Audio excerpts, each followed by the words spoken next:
Welcome back to Mr. Heins Explains. We're going to talk today about the fantasy genre. So go ahead and put this into your notability, or if you'd rather put them in your notes, you can do that as well. Whichever one you prefer. I like these Cornell notes, they're nice. I even gave you, to start, the definitions of some of these essential vocabs. So what I'd like you to do is, if you have any extra information that you hear, go ahead and put them in those spaces. So we're going to start with setting.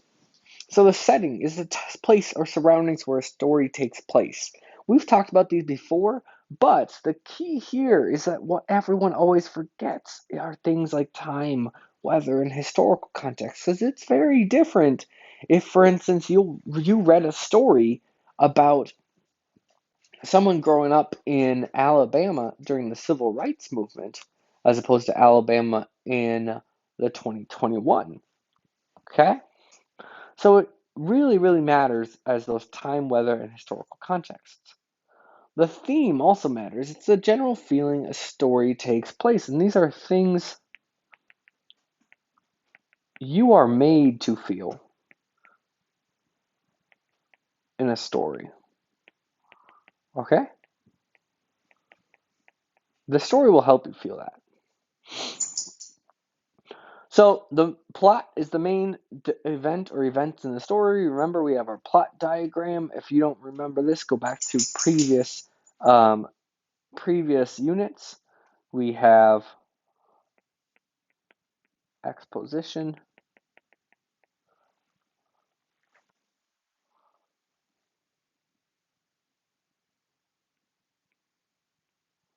rising action,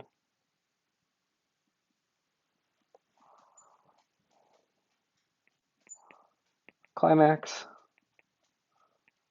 falling action, and resolution. Okay? So remember that. Now, suspension of disbelief is kind of unique, and it's really unique to fantasy. It's this not really thinking about this real life nature of a story. It's just being like, okay, I'll roll with it. So if you see magic in fantasy movies, you're like, yeah, sure, let's do it. If you see some sort of unexplainable event, you're like, okay, I guess. It's just the idea that you're like, yeah, sure, we'll just roll with it. Okay? And then sensory language is language connected to the five senses to help paint a picture in a story. So if we were walking in a room and you heard and you read like, oh, the stench of death was terrible, that's using the sensory languages. Okay? Couple others: conflict, struggle between opposing forces. So I always like to think, and the stereotypical one is two knights with swords. I know my great sword drawing skills, but there are many also. Think about your man versus conflicts. So look back in your notes: man versus nature, self, society, um, technology. We already talked about man versus man. There are bunches of them. Now, two left: mythology and moral. So, mythology is narratives or stories intended to relay a message in past cultures. And we always think about Greek mythology. The gods were partially there because they needed something to worship, but it was also partially there to teach their kids, like, oh, the myth of the strong Hercules. And the moral is a deeper message or meaning an author wishes to convey within a story. Okay? So, now, why read fantasy? We asked the same question with a thriller, now we're going to ask about it. Fantasy. We, the reason why, first and foremost, it takes simple distraction to a whole new level. It transports you to a new reality that's often very different from our own world. Okay? Even if it's set in this world, it usually adds new elements like magic um, to this world to make it completely different. Like magic, like dragons, like mythical creatures. It's often based off of mythology or legend with morals inserted into it. So remember, mythology, narratives or stories intended to relay a message, and morals, a deeper message or meaning an author wishes to convey.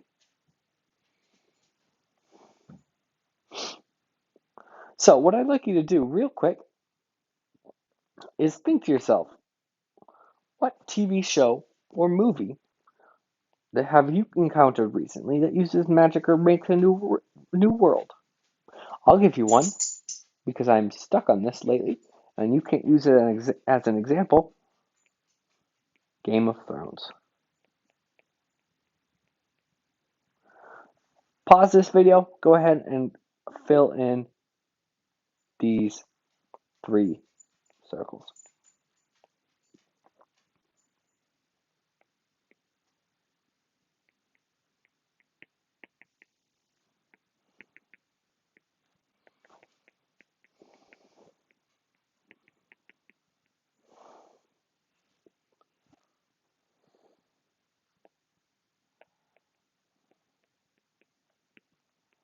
All right, hopefully you have finished these 3, for instance.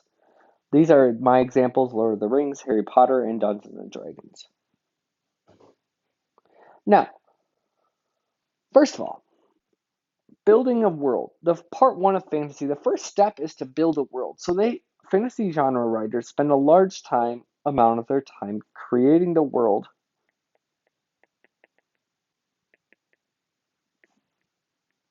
you read in their stories. And they often add many layers to this world rather than relying on simple settings. So they will give bunches and bunches and bunches of details. If you've ever read The Lord of the Rings, that book is huge. It's everywhere. I guess it's The Hobbit, but still, it's huge. So, reminder, the setting is the where and when a story takes place, plus the stuff like time, weather, and historical context. Especially in fantasy, this is really important because oftentimes they make up their own history, so you need to be able to know it. They also use sensory language to develop their world because again, they've got to paint a picture for you. And sensory language is language that's connected to the 5 senses. So sight, touch, hearing, taste, and smell. Well, yeah, like Middle Earth.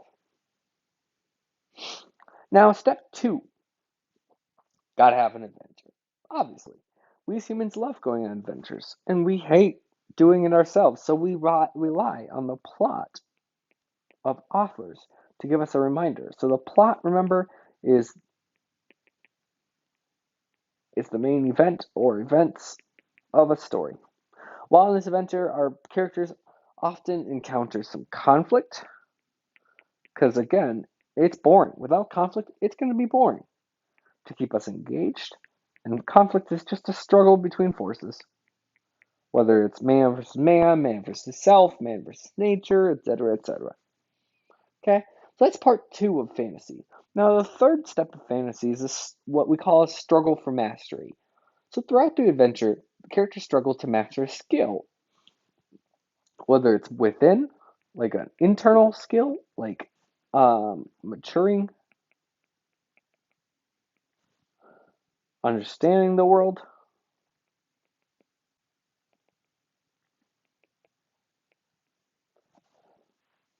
or whether it's outside of their body. So, for instance, mastering skills or magic. The character has to go through this. If they don't go through it, they're not going to succeed. And this only adds to the theme of the story by going in depth on what a character is struggling with to show their skills or limitations. And reminder that theme is a central idea or ideas in a story. Now, part four of fantasy is what we always think about with fantasy, which is use magic. In nearly all fantasy genre literature, the author uses some system of magic to make the world work. Whether it's a little bit of magic and just being a rarity, or it's magic everywhere, they always have to use it to make their world work. So, magic system the characters use makes the story fiction. Remember? Fiction, not real. However, the author relies on this, remember, the suspense or suspension of disbelief. We know it's not real. And he just wants you to be like, okay, I'm going to roll with it to buy in and read on. So the suspension of disbelief is not thinking about the real life nature of a story in order to be more engaged in it. Just saying, okay, I get that maybe there aren't dragons in the real world, but I'm just going to roll with it. Okay? And then last but not least, part five is this character list or power structure in the fantasy.